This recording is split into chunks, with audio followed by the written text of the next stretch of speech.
Hey everybody, Larry back again, World's Panasonic. Uh, no, I did a video when I was talking about my uh, theater room. There goes my little meanie there. I just, come on, get up here. I guess you gotta be up on my lap. She wants attention. But when I was talking a little bit about my history, how I got started, audio, video, and whatnot. But I just wanted to do a little history of actually going back to when I was a kid and on up, to when I really got into the higher end audio. So I go back, to when I was a little boy. My mother worked part time at a local motel, and every payday she would stop at the local store, which I think it was called Super S. It was sort of a Kmart type store, and she'd buy 45s. And of course, country music is what she listened to, which is what most older people back then was into. And I didn't mind it; it was pretty good music. So that got me real bit interested in music. And then she had an 8-track tape player put in her car, and I can remember. I don't know if you all experienced this or not, if you had 8 tracks, but some of the tapes they would drag, so you would have to take a piece of cardboard and slide under the cartridge. I guess it was kind of a misalignment with the head or something, and then it would speed it back up to the proper speed. That could have been just the player, because it wasn't cheap. It's like a Kraco or a Sparkomatic or whatever it was. I can't remember, but so that was in the car.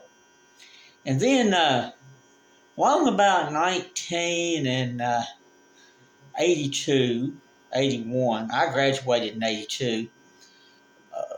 Me and me and some guys that went to school with me, we stopped at a local stereo store. We had actually 2 stores, even though we was from a small town. We actually had 2 hi-fi stores, and it was called Harvey's Warehouse. And we go and look around, and up to that point, the only way I could record my music was I would take a little portable cassette player or a tape recorder my mom ordered from Sears. And like many of you did, we'd set it up next to the speaker and then record songs off the radio. And I'd buy those old cheap Sertron tapes from the Western Auto. You get 5 of them in a pack for just a little bit of nothing, So that was the way I was doing my music. But they had a cassette deck, and for some reason I was attracted to that cassette deck, and it was a JVC, and I ended up buying it. And it served me pretty well, but it had the piano keys on it, which I'm not a big fan of. And I don't remember which button it was, but it actually got loose. It just had a lot of play in it. So I did record, and I record records. I would take my records and record them. Of course, at that time, I still didn't have a cassette player in my car. I was 8-track, still had 8-track.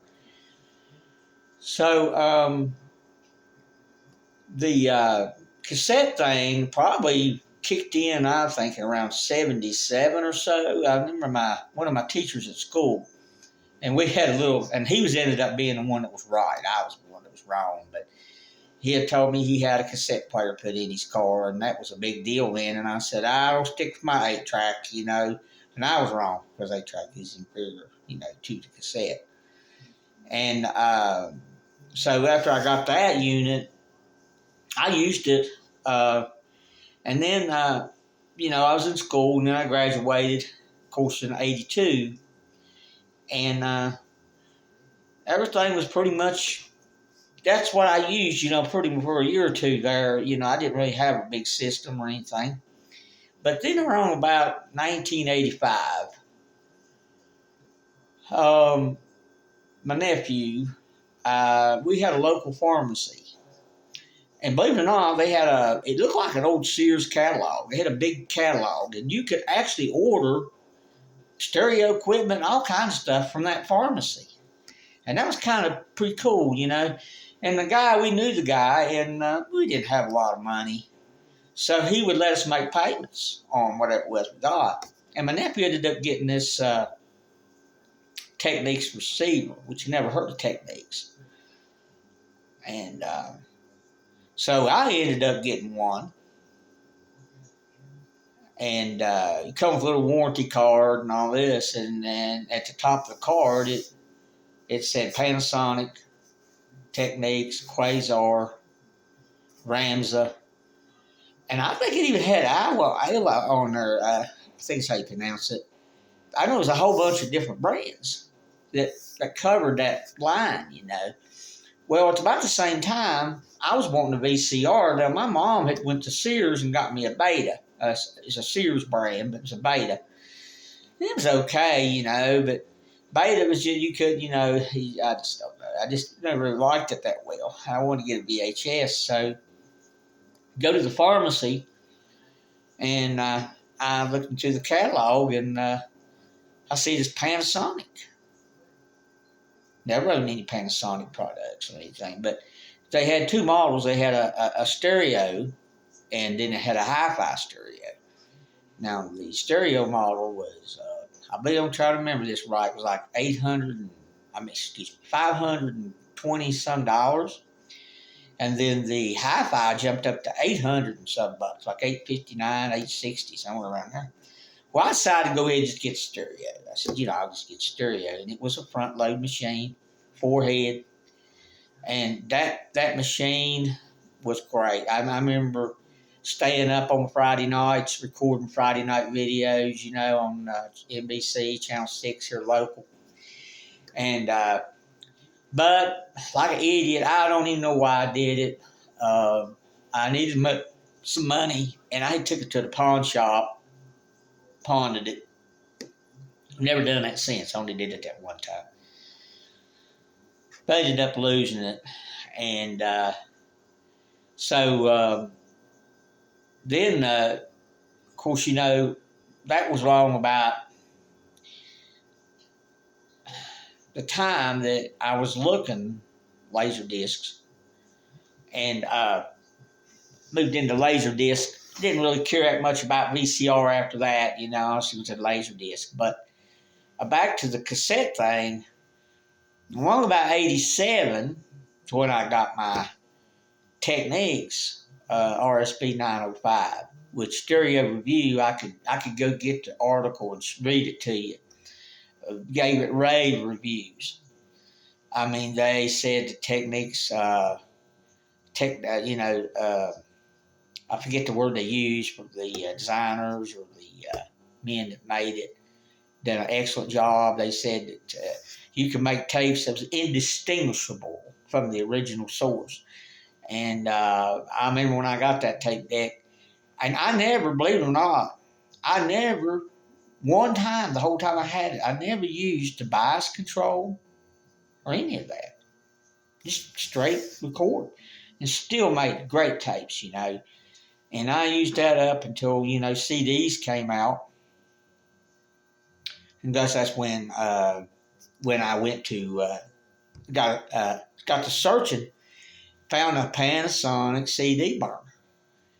Now, they only made those a year or two, so it's pretty rare. Still got it. You know, the only fault I had with it is they was a little skimpy. They did not put a left and right record level control like you have on a cassette deck. When you turn the record level, it does left and right together. So that's when I looked around, and I did kind of get out of the Panasonic Technics thing when I found a Tascam Professional model. And so that's what I use now to make all my CDs. But as far as sound quality, you couldn't tell them apart. If you recorded on the Panasonic and then made a CD on the Tascam, then they sound just about the same. I mean, you know,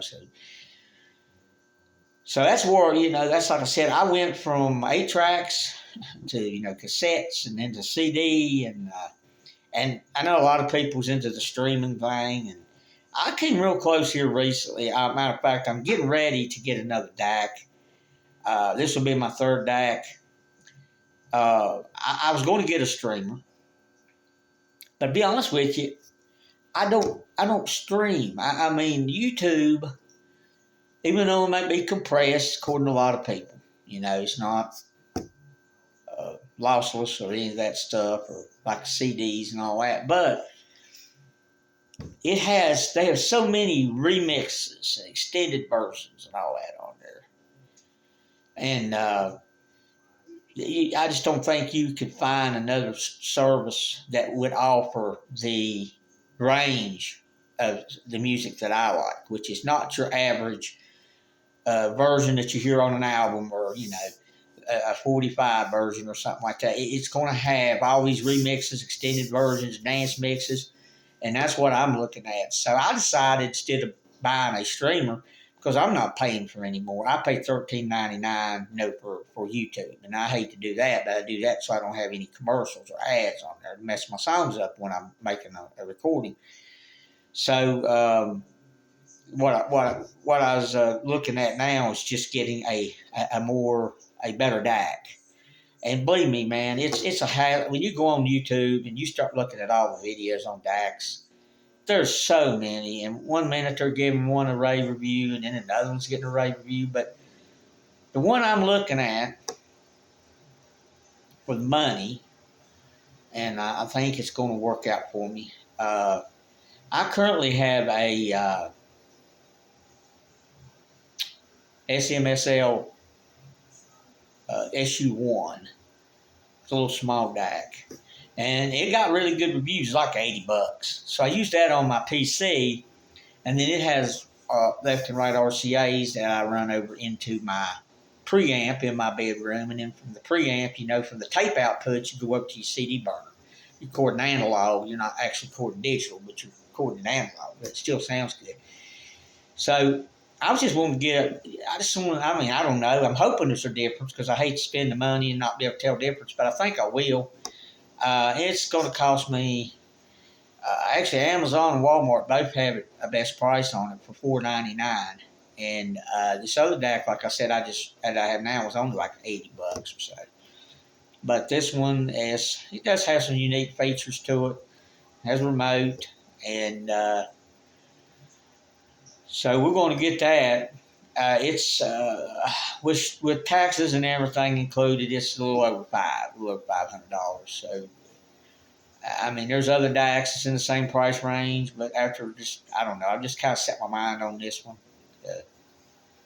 I know one guy had done a review of it, and he has a $4,000 DAC, and he says it's 80% equal to his $4,000 DAC. And so, I think that's what I'm going to go with. When I do get that, even though it's not a Panasonic or Technics product, I will let you know how it worked, if it worked out for me. But basically, that's where I'm at. I'm just, I went from 8-tracks to, to cassettes, and then from cassette to CD, as far as my music goes. And then my 45 collection, which I'll show you one day. I have a pretty good collection of 45s. Used to get them every time I get paid. I'd go to Rose's, which is a local store. I'd go to another place and buy me a 45. And then, of course, I started getting into some of the 33 of the remixes and stuff like that I've got some of back there. Might show you those one day. But that's my record collection, which, like as I stated before, I do every once in a while. I'll take a knee spell and I'll get the old records out and play them a little bit just to keep my turntable up and running. I don't like to just sit and not be used. So I guess that's really about it. I mean, like I said, music. I know there's a lot of people in streaming now, but it's just not my thing. I love physical media, whether it's Blu-ray, DVD, Laserdisc, CD. I love touching stuff and knowing that it's mine. I don't go on there. I don't know. It's just different, So, yeah, I think that's my idea. And I think my next video, this thing's been coming up on YouTube a lot about the UB9000 laser fail. They claiming the 4K laser is going out on these players, and they replace them. And then after a while, go out again. Now, they'll still play supposedly DVDs and Blu-rays, but they won't play 4Ks. And of course, I've had mine. Like I said, I was one of the first people to get one because Robert Zahn at can't remember the name of the place now. Value Electronics. Yeah, Value Electronics. He had got a big shipment of them in, and he still got picture on there, but they were sitting out on the sidewalk. I mean, big stack of boxes of them, and I was one of the first persons to get one. So I don't know, something between now and then, maybe whoever's making them, or I do know they had to switch over and put different DACs in them. They don't have the same DACs now that they did back when mine came out. But this makes 7 years now. This 26 makes 7 years. Knock on wood.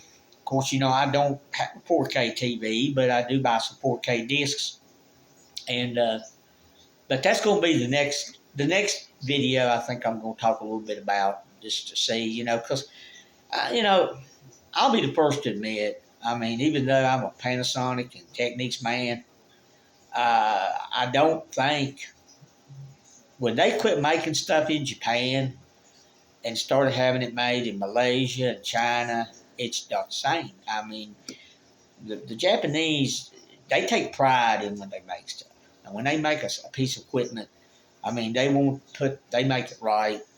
You send it off to these other countries, you got people getting maybe, what, $2 or $3 an hour to make something, and it's just not, the quality's not there.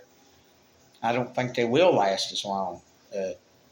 Even though mine don't get used a whole lot, because I don't play movies every day. There might be sometimes I'll go a month and mine won't even be turned on. So that might be another reason that I'm not having any issues. But there was another guy that's talking about some stuff, and I'll go into it more in detail, when I make the video about it. But I guess for now, that's about it. I'm getting ready to go out. I got to go out to town this morning to recall on my vehicle over that airbag thing and get that done. And so I will be back on here for too long, and probably do one about the 9000, the rumors, and what I know, what I think I might know about what's going on, according to other people on YouTube. And then maybe from there, we'll get into some of my record collection, and maybe show you my CD collection, which I never did really give you a real good detailed look at that when I did my video on my room. But until then, rediscover music with Technics.